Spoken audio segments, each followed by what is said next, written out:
एक अम्बेडकरवादी फिल्म ने पूरी सिनेमा इंडस्ट्री में धमाल मचा रखा है। कैसे ब्राह्मणवादी ताकतों ने बौद्ध धर्म की शिक्षाओं को नष्ट करने का प्रयास किया और किसने उसकी रक्षा की।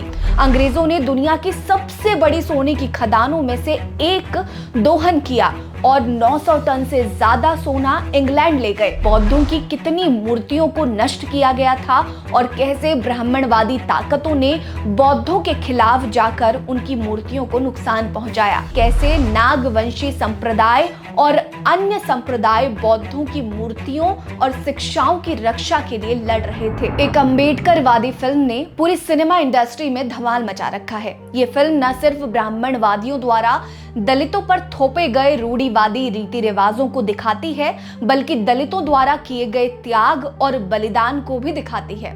फिल्म में यह भी स्पष्ट रूप से दिखाने का प्रयास किया गया है कि कैसे ब्राह्मणवादी ताकतों ने बौद्ध धर्म की शिक्षाओं को नष्ट करने का प्रयास किया और किसने उसकी रक्षा की। ये सारी चीजें इस फिल्म में दिखाई गई हैं। फिल्म का नाम है थंगलान, जो रियल स्टोरी पर बेस्ड है। थंगलान का मतलब है सन ऑफ गोल्ड। फिल्म में ब्रिटिश एरा दिखाया गया है, जिसमें कुछ आदिवासी जनजाति अपने देश की सोने की खदान को ब्रिटिश लोगों से बचाना चाहते हैं। इस फिल्म में तंत्र का कॉन्सेप्ट भी मिलाया गया है, जिसे सोने की खदान से ब्रिटिश सोना निकालना चाहते हैं। वो मायावी है और उसकी रक्षा करती है देवी आरती। दरअसल प्राचीन काल में केजीएफ के कारण भारत को सोने की चिड़िया कहा जाता था। अंग्रेजों ने दुनिया की सबसे बड़ी सोने की खदानों में से एक दोहन किया और 900 टन से ज्यादा सोना इंग्लैंड ले गए। ये देखते हुए कि आज ज्यादातर लोग इस कहानी से अनजान हैं, फिल्म इन सोने की खदानों की वास्तविक कहानी को दिखाती है। सुपरस्टार चियान विक्रम ने थंगलान की भूमिका निभाई है, जो एक अछूत व्यक्ति हैं, जो तमाम कठिनाइयों के बावजूद जमीन का एक छोटा सा टुकड़ा अपने पास रखने में कामयाब हो जाता है।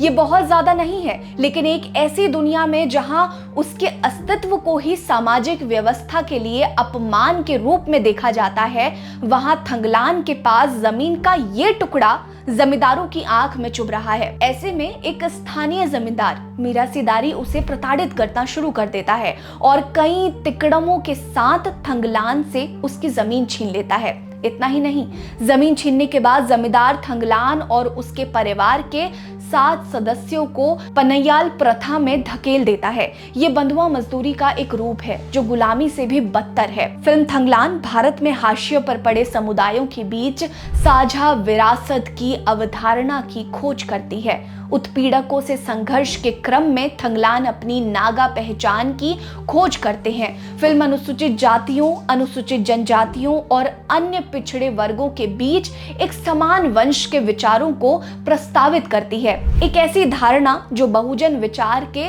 राजनीतिक दर्शन में निहित है। पहचान की ये खोज आज के भारत में तत्काल प्रासंगिक लगती है, जहां संबद्धता और ऐतिहासिक आख्यानों के बारे में बहस पहले से कहीं ज्यादा गर्म है। थंगलान को जो चीज अलग बनाती है वो है इसकी बौद्धिक रूप से उत्तेजक और सिनेमाई रूप से मनोरंजक होने की क्षमता।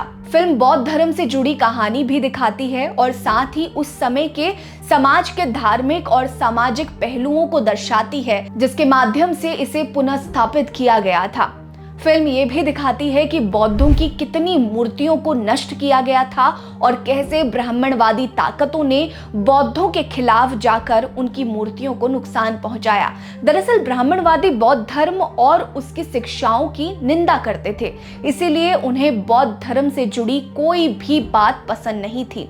फिल्म ये भी दिखाती है कि कैसे नागवंशी संप्रदाय और अन्य संप्रदाय बौद्धों की मूर्तियों और शिक्षाओं की रक्षा के लिए लड़ रहे थे। फिल्म में बौद्धों की शिक्षाओं की रक्षक नागनिका की भूमिका का उल्लेख भी किया गया है। इसमें उस समय की महिलाओं की महत्वपूर्ण भूमिका दिखाई गई है, जिन्होंने बौद्ध धर्म के विचारों को बचाव किया था। इस फिल्म में ये भी दिखाया गया है कि ब्राह्मणवादी हमेशा से ही बौद्ध धर्म के खिलाफ रहे हैं और हमेशा इसके अनुयायियों को दबाने की कोशिश करते रहे हैं। हालांकि भारत में रहकर ऐसी सच्चाई को पेश करना बहुत मुश्किल काम था, जिसे फिल्म के निर्देशक पा रंजित ने फिल्म में बहुत ही निडरता से पेश किया है। अपनी फिल्म में उन्होंने बौद्ध धर्म की विचारधाराओं को बहुत ही यथार्थवादी ढंग से चित्रित किया है। फिल्म 15 अगस्त को ही रिलीज हो चुकी है और इसका कलेक्शन भी जबरदस्त रहा है।